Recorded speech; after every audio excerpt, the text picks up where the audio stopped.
आपण सर्वांना माझा नमस्कार. मी दुधराम लोहारे एक मार्ग चॅनलमध्ये आपण सर्वांचे स्वागत आहे. मी काही अनुभव सांस्कृतिक भवनातील तुमच्यासमोर प्रकाशित करीत आहे. काही सेवकांचे अनुभव आलेले आहे.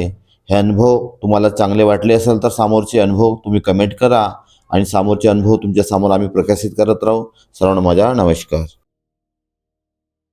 मार्गदर्शक आहे बुटीबुरी परिसरातील दौलतरावजी दंडारे काकाजी, हे माझे मार्गदर्शक आहेत. माझा एक अनुभव आहे आणि तो खूप मोठा अनुभव आहे. मला संतान प्राप्ती नाही होती आणि माझ्या लग्नाला 3-4 वर्ष झाले होते. मला योग नव्हता मिळत आणि मी एक सेवकाचीच मुलगी होती, पण मला तरी पण 3-4 वर्ष लग्नाला झाल्यानंतर मी खूप दवाखाने वैद्यवाने केली आणि बाहेरचं खूप केलं. मी सेवकाचीच मुलगी होती. माझी आई म्हणत होती की इकडे तिकडे न जाता बेटा परमात्मा एक मार्गाशी जुळून जा. अगोदर माझे कार्यपाव मोहाडी शाखेवरून होते. यशवंतरावजी डबाले गुरुजी यांच्याकडून माझे कार्य होते. मला मार्गात गेल्यावर आणि 3-4 वर्ष मुलबाळ झाले नाही आणि तोच मार्गात गेल्यावर तोच महिना राहिला. आता माझी मुलगी 13 वर्षाची आहे आणि माझा मुलगा पण आहे. मुलगा मुलगी हा परमेश्वराने योग दिला. अशीच एक वेळ होती की माझ्या मुलीची एवढी तब्येत खराब झाली. माझ्या घरी पाहुणे आले होते, माझे भासरे आले होते, दारू पिऊन होते आणि आपल्याकडे तर निम्पलेट लावून राहते की दारूवाल्याला येतात जमत नाही, पण भासरे होते म्हणून काही बोलू शकली नाही. कारण मानादानाची होते आणि मानमर्यादा होती की त्यांनी दारू पिऊन आले. माझ्या मुलीची एवढी तब्येत खराब झाली होती की तिला एकदम माझी दातपुडी बसवली होती आणि तेव्हा ते 3 वर्षाची होती माझी मुलगी. तेव्हा चौधरी हॉस्पिटलमध्ये गेला. तिचा काही उपचार झाला नाही. 2 तास ठेवला आणि डॉक्टर म्हणत होते की काही उपाय करू नाही शकत, तुम्ही पहा म्हणत होते. स्वामी विवेकानंदमध्ये न्या म्हटलं. माझा मुलगा 7 महिन्याचा पोटामध्ये होता. मी गरोदर होते आणि मग तिथून आम्ही त्यांनाच म्हटलं की आम्हाला चांगला दवाखान्याचं नाव वगैरे सांगा, आम्ही तिथं घेऊन जातो. त्यांनी सांगितलं तुम्हाला एवढा खर्च जपेन का म्हणे, 60-70 हजार रुपये लागेल म्हणे.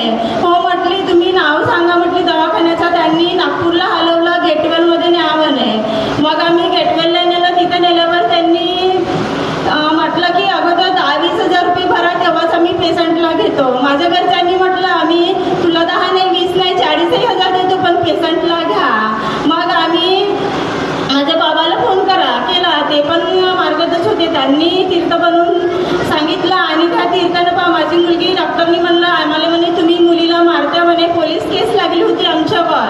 3 वर्षाची मुलगी होती माझी आणि तिला मग आम्ही अंदर नेलं, दवाखान्यामध्ये आयसीयू रूममध्ये नेलं. मग डॉक्टर म्हणे काही सांगू शकत नाही म्हणे. माझी मुलीला होशसुद्धा काहीच नव्हता. मग तीर्थ दिला तिला, त्या तीर्थानं आणि होश आला. 1.5 दिवसानंतर होश आला आणि तब्येतीला आराम लागला. आम्ही मग माहीत आहे का, जिथं आम्हाला 30-40 हजार रुपये सांगितले होते तिथं आम्हाला 10 हजार रुपयेसुद्धा खर्च नाही आला. आणि आम्ही मग म्हटलं की आम्हाला, मी बुटीबुरीमध्ये आलो तेव्हा बुटीबुरीतले कार्यक्रम अटेंड करत होतो. तेव्हा आम्हाला आठवलं की नाही आपल्याला इकडचाच कार्यकर्ता पाहावं लागते, आपल्या कोणत्याही चुकीची सोडवणूक होत नाही. आम्ही इथं डायरेक्ट म्हणजे काकाजीकडे गेलो, दंडारे काकाजीकडे. त्यांनी आम्हाला शब्द दिला की तुम्ही आपल्या कार्यकर्त्याला विचारा, त्याच्यानंतरच मी मार्ग देईन, इकडून देईन. आम्ही जेव्हा यशवंतराव गुरुजी ढबाले यांच्याकडे गेलो, त्यांना म्हटलं की आम्हाला तिकडून मार्ग करायचा आहे आणि आमच्या शब्दाची सोडवणूक होत नाही. त्यांनी आम्हाला नकार दिलं होतं. नाही म्हणे तुम्ही तिकडून कार्य घेऊ नाही शकत म्हणे. पण आम्ही म्हटलं नाही, आम्हाला तिकडूनच करायचं आहे. आम्ही एका वेळेस माझ्या पतिदेवांना ऐकलं होतं की आपण कुठेही राहिलं तरी आपल्याला मंडळाचेच कार्य करायचे आहे. आणि मग आम्ही माझे पती परमेश्वर आणि मी काकाजीकडे गेलो. काकाजीला म्हटलं की आमचे कार्यकर्ता तर नाही म्हणत आहे, तुम्ही म्हणे विचारा म्हणे, तेव्हाच देऊ म्हणे. आणि मग डबल गेलो. त्यांनी म्हटलं की हो मी अजून आम्ही डबाले गुरुजीकडे गेलो. त्यांनी म्हटलं मी का मेलो का म्हणे, माझ्या विरुद्ध जर तुम्ही कार्य घ्याल म्हणे तर माझ्यापर्यंत यायचं नाही म्हणे. ठीक आहे काकाजी म्हटलं. मग आम्हाला म्हणे गुरुवारा दिवशी चर्चा बैठक होती म्हणे भवनामध्ये मोहाडीच्या.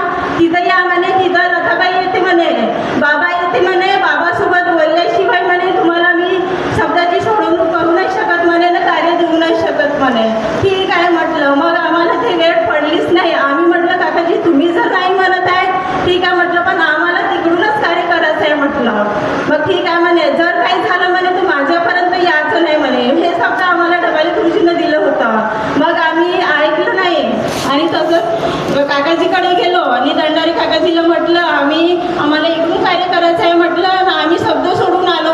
म्हटली. मग त्यांनी म्हटलं तुम्हाला जर इकडून कार्य करायचं आहे तर तुम्हाला मोहाडी शाखेची प्रतिमा वापस करावी लागेल म्हटली किंवा मंडळामध्ये जमा करावा लागेल म्हटली. ठीक आहे म्हटलं काकाजी आम्ही करू म्हटले. मग त्यांनी आम्हाला डबाली गुरुजींनी शब्द दिला की जर काही झालं तर माझ्यापर्यंत यायचं नाही म्हणे.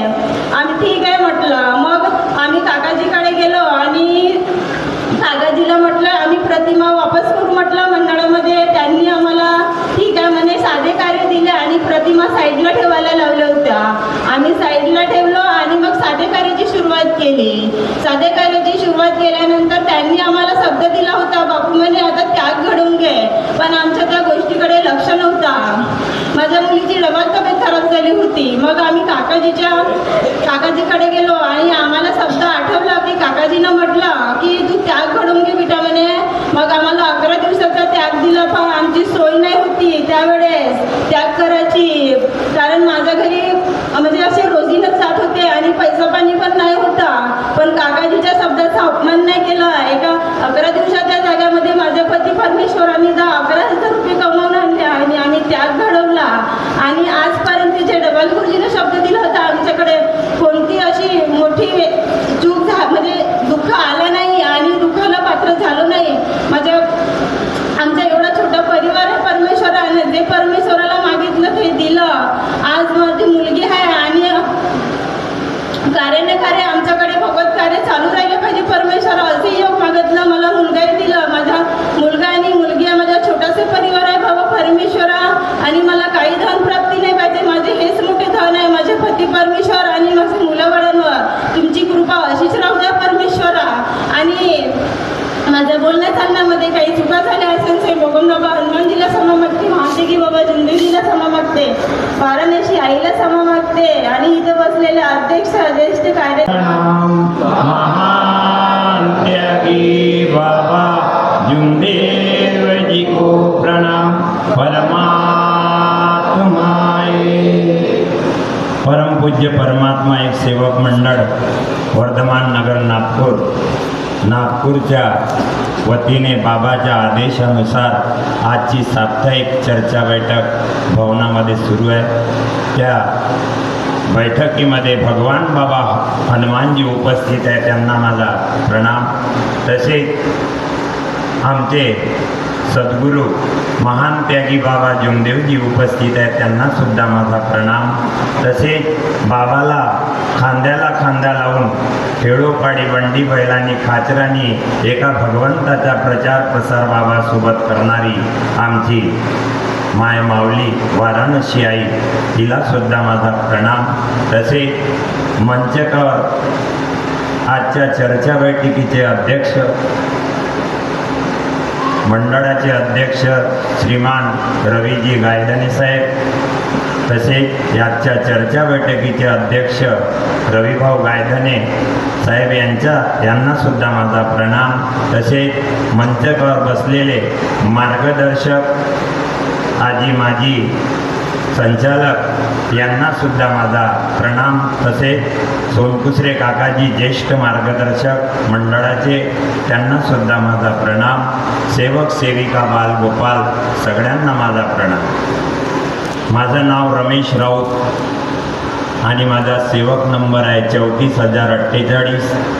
राहणं गणेशपेठला. आता मी बेलत रोडला राहायला गेलो. मार्गात येण्याचे कारण या मार्गात सगळे सेकलेले झाले आहे. सुखी कोणी आले नाही. आमचे शंकरभाऊ हेडव सांगतात हे गोष्ट खरी आहे. सगळे सेकलेले झाले आहे. सुखी कोणी आला नाही.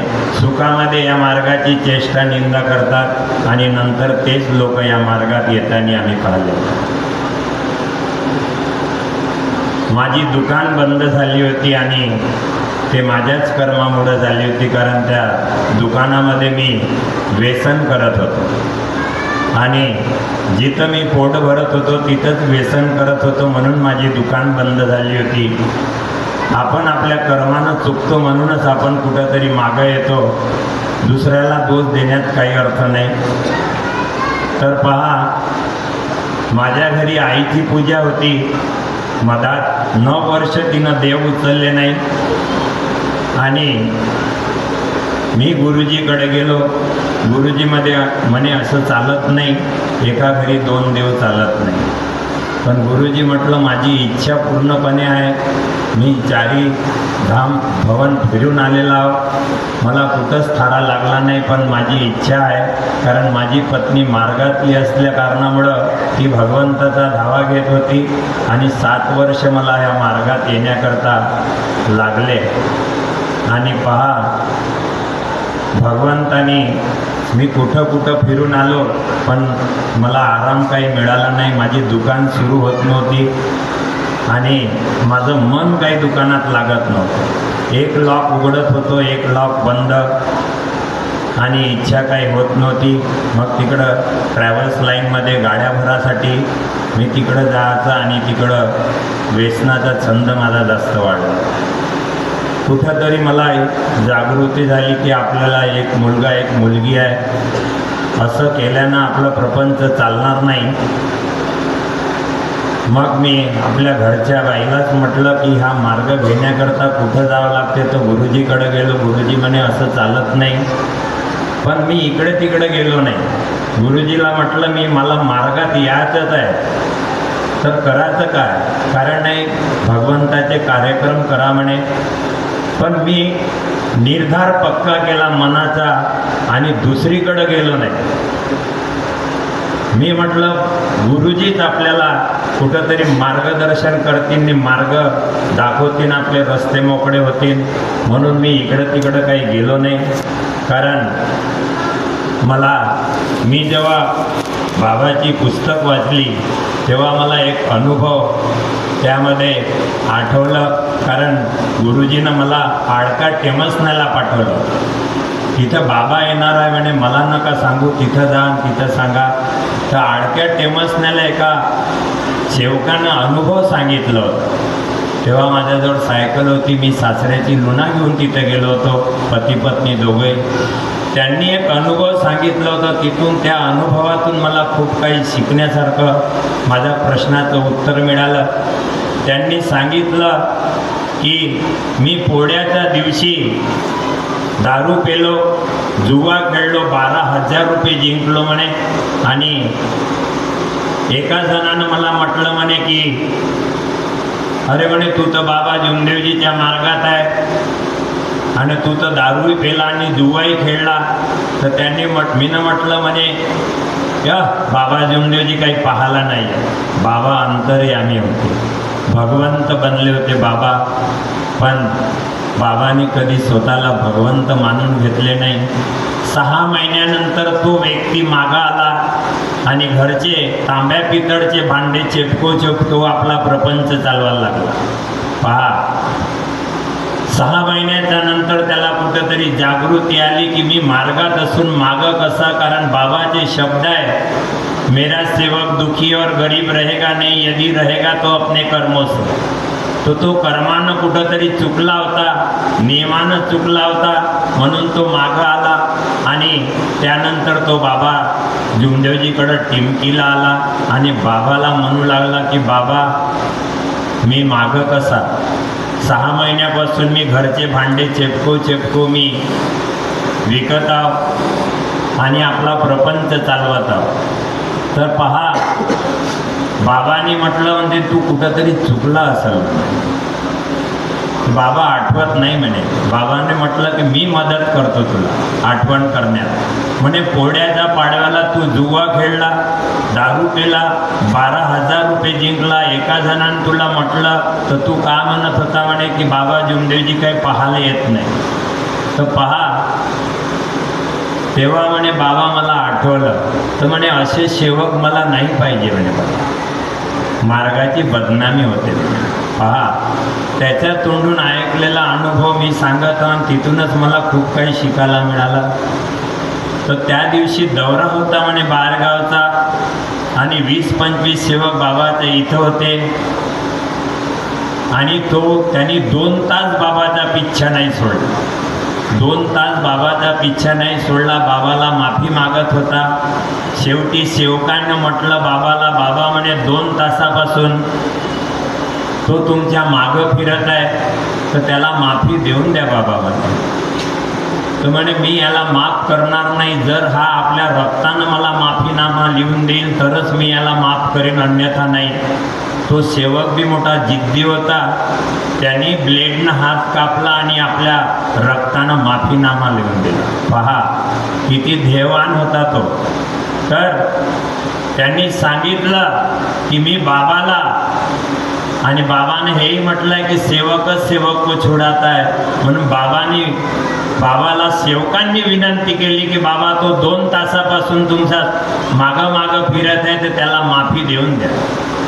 तर बाबाने हेही म्हटलं आहे मार्गदर्शनामध्ये की सेवकच सेवक को छुडाता है, आणि हेही गोष्ट म्हटली आहे बाबाने की कोणताही प्रॉब्लेम आला तर 5 सेवक घेऊन बसा आणि तुमचे प्रॉब्लेम तिथून मोकळे होतील.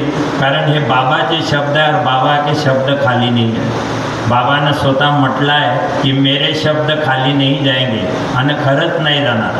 कारण बाबाने आपल्याला कलियुगामध्ये नाही ठेवलं आहे, आपण सतयुगामध्ये आहोत. कारण बाबाचे शब्द आहे हम कलयुग में नहीं सतयुग में है. बाबानं पूर्ण युग चेंज करून दिलेलं आहे आपल्यासाठी. आपण सतयुगामध्ये आहोत. मी असं ऐकलं आहे की सतयुगामध्ये जे बोललं तेच होत होतं, आणि ह्या मार्गात जे बोललं तेच होते. म्हणून शब्द सांभाळून टाका, शब्दाला नाही हात पाय. एक शब्द करी औषध, एक शब्द करे गाव. बोलताना 100 वेळा विचार करा. शब्द देताना बाबाच्या मुलानं नियमावलीमध्ये प्रस्तावनामध्ये लिहिलं आहे की कोणालाही आपण शब्द देतो तो शब्द सांभाळून द्या. कारण जर जायचं असेल तरच शब्द द्या, आणि कोणता प्रॉब्लेम आला तर त्या शब्दाला जागा, आणि गेल्याशिवाय तिथं राहू नका, नाही तर शब्द देऊ नका. पहा बाबाने नियमावलीमध्ये खूप काही लिहिलं आहे, खूप काही लिहिलं आहे. आपण राऊत गुरुजी सांगतात एक पान तरी वाचा, आणि खरंच वाचा. तुमची बुद्धी चार्ज झाल्याशिवाय राहणार नाही. तुमच्या घरामध्ये पॉझिटिव्ह एनर्जी निर्माण होईल. हेही मात्र सत्य आहे. आपल्याला कुठं जायची गरज नाही आहे. बाबाने हा भवन आपल्यासाठी बांधलेला आहे, आणि ये भवन 4 धाम से कम नहीं है. आपला भवन बाबा किसी 4 धाम से कम नहीं है. हमारे गुरुजी कहते हैं कि भवन बाबा ने भवन बनाया है. सचमुच बाबा यहाँ उपस्थित है, और 4 धाम से हमारा भवन कम नहीं है. कारण गुरुजी कोणाही सेवकाला म्हणतात मला सांगू नको, तू भवनात जा आणि बाबाला सांग. तो जो भी दुखी कष्टी लोग यहाँ आते हैं, बाबा उनकी हर प्रकार मार्गदर्शकाच्या म्हणण्याप्रमाणे ऐकतात. हेही मात्र सत्य आहे. आणि पहा मी गुरुजीला सोडून कुठं गेलो नाही. 3 महिने 4 महिने मला लागले बाबाचे कार्यक्रम करत राहिलो. कितीतरी लोकांनी म्हटलं की तिथून मार्ग मिळत नाही, इकडं जा तिकडं जा. त्या आडक्या टेमसण्याच्या व्यक्तीनं जेव्हा बाबाच्या मागं 2 तास फिरलं, तिथं मला शिकायला मिळालं की नाही, एकदा निर्धार पक्का केला तर तो मार्गदर्शक बदलवण्याची गरज नाही. हेही मात्र सत्य आहे. एवढंच बोलून मी सगळ्यांना प्रणाम नमस्कार करतो. सगळ्यांना माझा नमस्कार. धन्यवाद. मला याच्यासाठी उभा करण्यात आला का हा चर्चा बैठकीचा विषय नसून हा विषय वेगळाच आहे, आणि माननीय अध्यक्षाकडून मी परमिशन घेतलेली आहे. याच्याबद्दल कोणी सेवकांनी आपल्या मनात शंका कुशंका बांधू नये. आमच्या गट नंबर 10 मध्ये माझं नाव भोजराज रामटेकर, सेवक नंबर माझ्या जुनं आहे 221, नवीन 5425.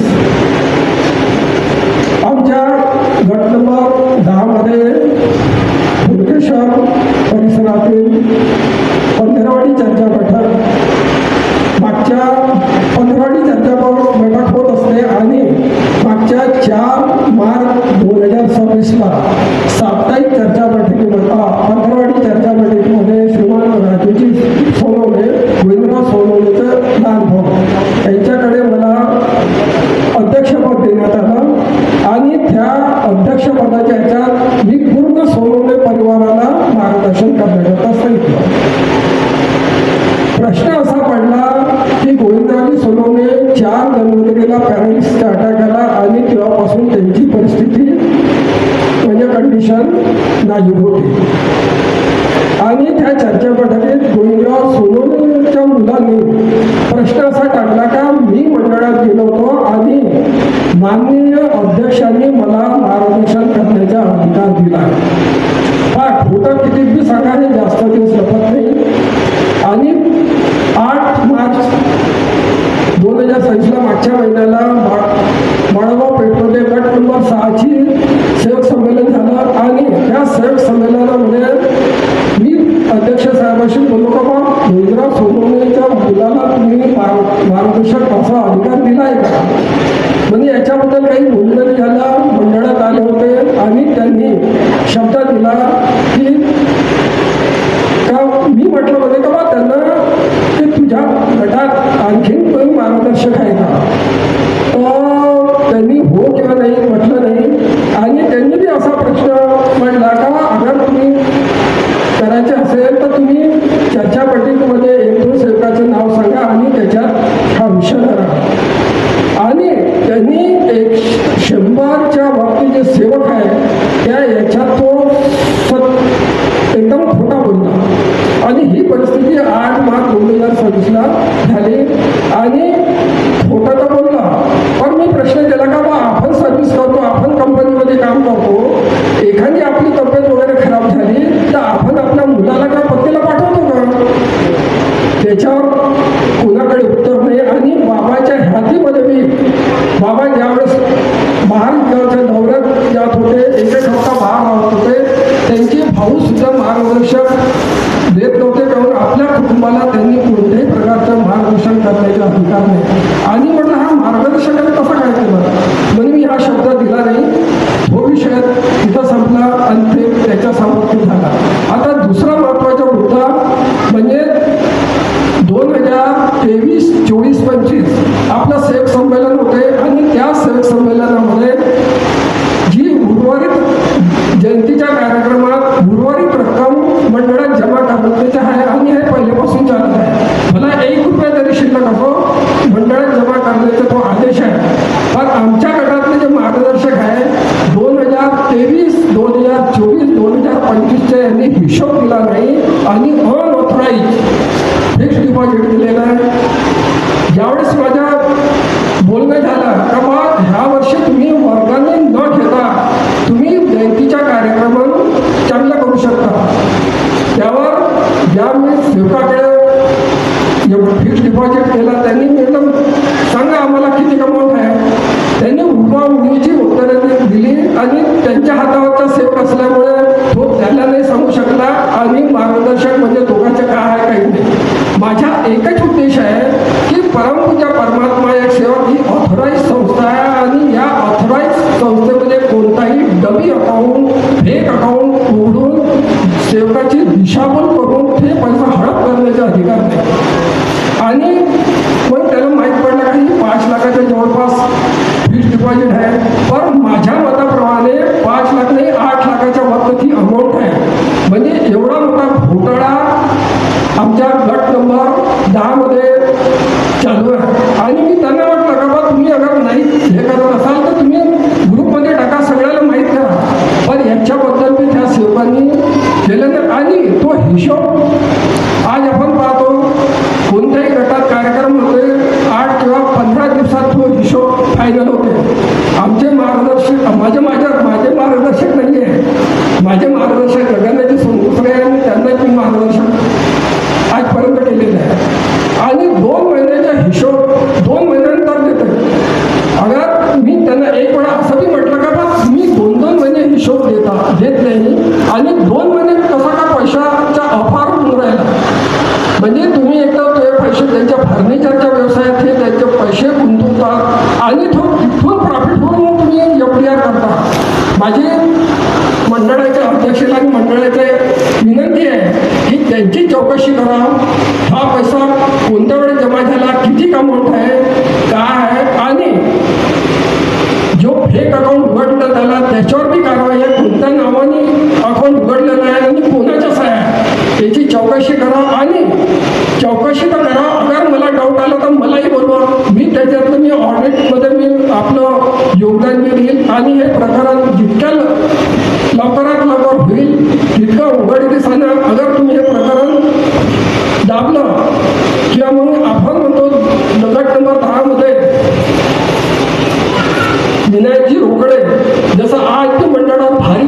अशी परिस्थिती मंडळावर न येऊ आणि सर्व सेवकांनी याच्या माहिती करून घ्यावी हीच माझी विनंती आणि एवढे बोलून मी माझे 2 शब्द समाप्त करतो. सगळ्यांना आदरपूर्वक नमस्कार.